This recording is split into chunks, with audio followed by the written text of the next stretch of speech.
In 2006, Wayne Gretzky's first season as an NHL head coach took a shocking turn. His close friend and assistant coach, Rick Tocchet, was caught running a massive illegal gambling ring, and suddenly, the Great One was in the headlines for all the wrong reasons. Gretzky's wife was investigated. Rumors flew about his own involvement, and the NHL found itself in the middle of a scandal it never saw coming. This is Operation Slapshot, the dark chapter that nearly stained hockey's most legendary name.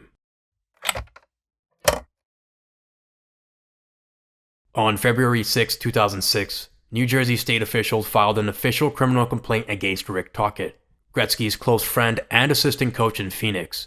To be clear, a criminal complaint is an official criminal charge. The other way of charging someone is through a grand jury indictment, but criminal complaints are faster because all they require is a judge signing off on probable cause. They're also more common in state cases, whereas grand jury indictments are more federal.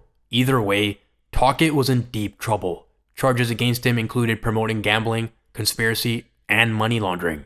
New Jersey police began their investigation the previous October. They alleged that Tocchet was financing the operation, an operation that collected over $1.7 million in wagers. And that was just in the lead up to the Super Bowl. Shockingly, or not depending on how you look at it, his partner in crime was a New Jersey state trooper, James Harney, who was taking bets while on duty. Now, Harney was your prototypical crooked cop from a mob movie. He was connected to the Bruno Scarfo crime family in South Jersey, and get this, Philly, where Tocchet spent much of his playing days. During Tocchet's second stint with the Flyers in the late 90s, he met Harney at a bar he was working at. They became close friends over their shared love of hockey and sports betting.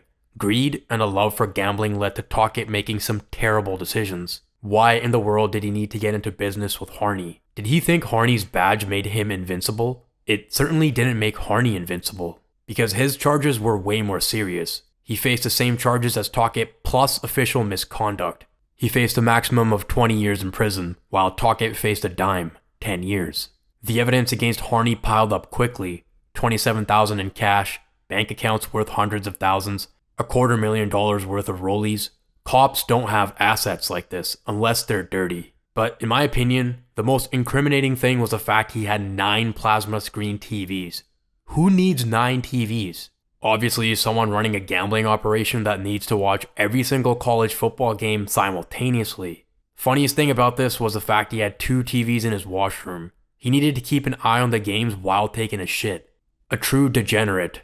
But this video isn't about Harney, it's about Tocchet, Gretzky, and the NHL. Some of you have probably never heard of this scandal. Well, it could have been way worse. Originally, Bob McKenzie reported that police were investigating allegations that some hockey players were passing on inside information, like injuries to gamblers. Thankfully for the NHL, these allegations were unfounded, or this could have been just as bad as the Black Sox scandal of 1919. It's also important to note that these bets weren't being placed on NHL games. There was no fixing or stat padding going on.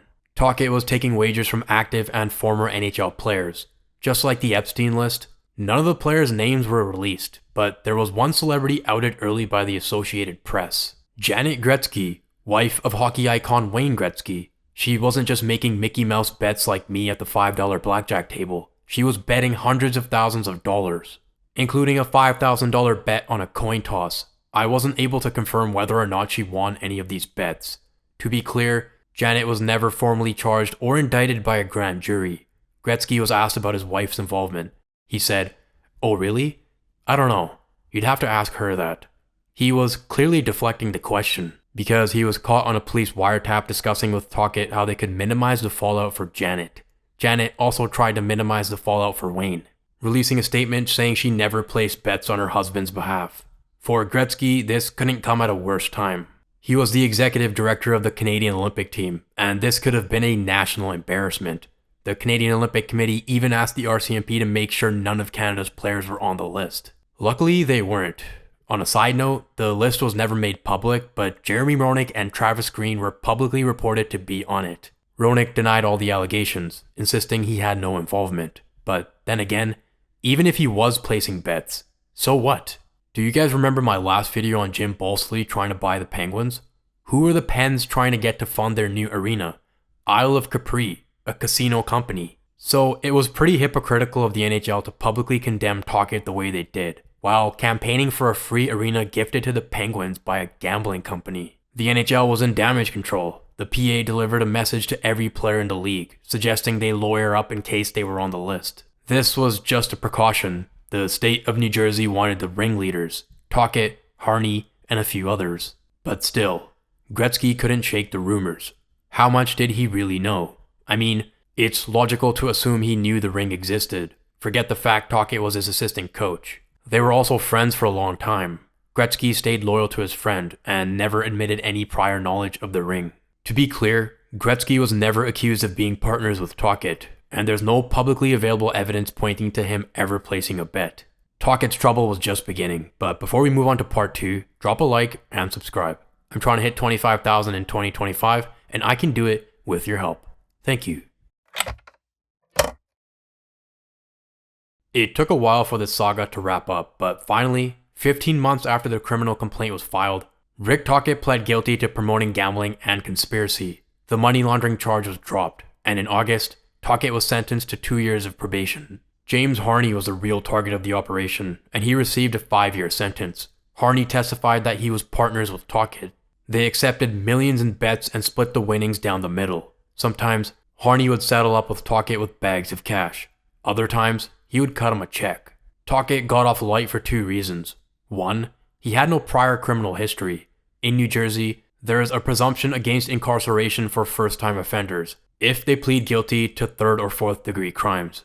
The second reason, no evidence was ever brought forward to suggest that he ever bet on hockey. There was no match fixing, no insider information, no funny business. Also, allegations that this ring was tied to the mob were unsubstantiated in court. Another thing that came out, this operation wasn't new. Tocchet and Harney were at it for 5 years, not just a few months. Everyone likes to say that Tocchet took the fall for Gretzky, but again, I'll reiterate, there's no publicly available evidence suggesting Gretzky made any bets or played a role in the ring. That being said, I do understand why people think Tocchet was a fall guy. Right after his plea, he was demonized in the media. There were articles in the papers calling for him to get a lifetime ban from the NHL. Even the articles that weren't as harsh argued that he got off way too lightly for a felony. Compare that to articles written about Gretzky. Right when this fiasco started around the Olympics, there were articles calling him a Canadian hero. There was an article in the Edmonton Journal saying Gretzky is a class act. And let's wait for all the facts to come out. No such article was written for Tocchet.